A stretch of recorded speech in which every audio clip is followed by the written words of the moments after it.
While it may seem that teaching sex education is a debate from previous generations, the reality is, due to new laws, making it still a highly controversial issue.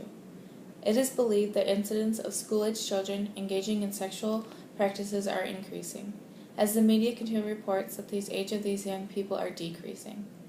Opponents to sex education feel that the courses themselves empower this trend.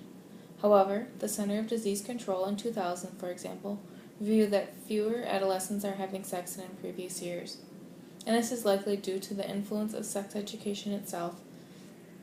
According to Christina Spears Brown, author of Legal Issues Surrounding Single-Sex Schools in the U.S., Trends, Court Cases, and Conflicting Laws. More importantly, in an age when HIV remains a dangerous element, it is essential to educate children about the very real threats to health and life posed by unprotected sex.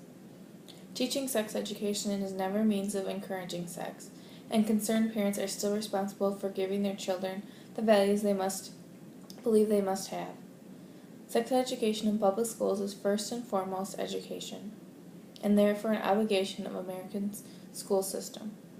In recent years, different states have had laws passed to hinder the obligation of sex education in schools. Let's first start by narrowing on the main problem with sex education. I will then work into how the topic became such a highly talked about subject, ending with how we can overcome the setbacks and work together with different laws on sex education.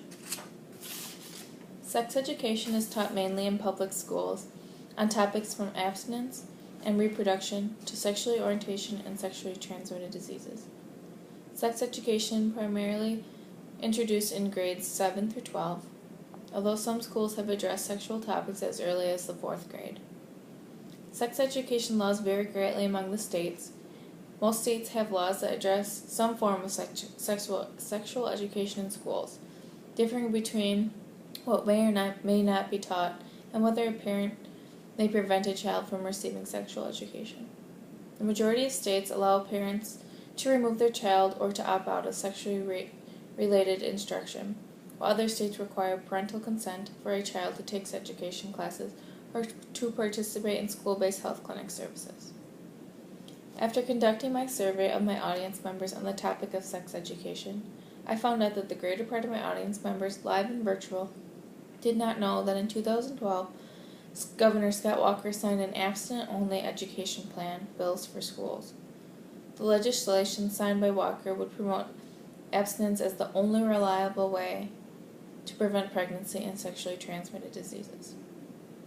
The state of Wisconsin is not the only state that carries this law. I will show you two maps.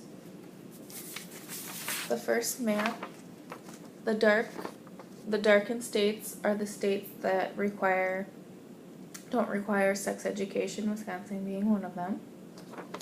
And then my second map here, these are the states that that have abstinence only but do not require contraceptive talk.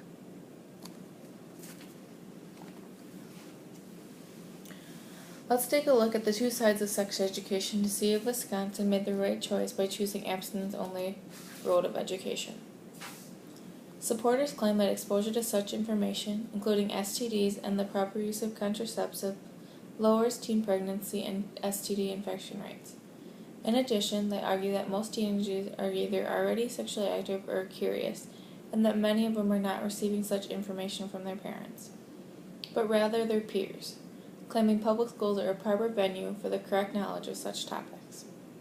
Opponents of sex education in schools, on the other hand, claim that the state has no business teaching their children about sex, whether because they prefer to teach their children according to their own values, or because they object to certain controversial subjects such as sexual orientation.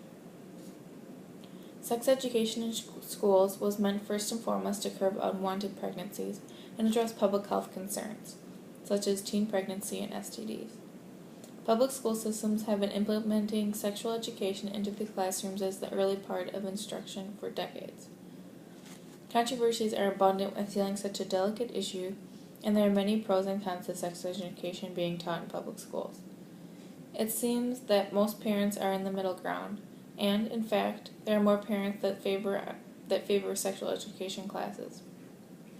But yet our state passed an abstinence-only education plan in which most of the state did not even know was passed. Results of recent polls have estimated that less than 7% of the population does not believe that sex education should be a requirement in schools. This is 93% who are in favor of the subject matter as part of the regular curriculum. With this percentage of people that disagree with abstinence-only education plan that our state of Wisconsin is going to take extra work for us to teach our children the more comprehensive approach, giving them the proper knowledge to make the right choices when it comes to sex, letting them know the consequences of their action. Another alarming topic I found when researching comprehensive versus abstinent-only education was the difference in credible research. While much has been written on the value or limitations of abstinent-only programs, a surprisingly few number of published, peer-reviewed abstinent-only studies exist that demonstrate measurable behavior change among young people. In contrast to the limited and discouraging results for studies on abstinent-only programs, the published research on sex and HIV education programs is far more conclusive and encouraging, according to Nancy Kendall, author of the Sex Education Debate. A large body of evaluation research clearly shows that sex and HIV education programs, including this review, do not increase sexual activity. They do not accelerate the onset of sex, increase the frequency of sex, and do not increase the number of sexual partners. Even though research indicates otherwise, numerous states continue to use abstinent-only education programs.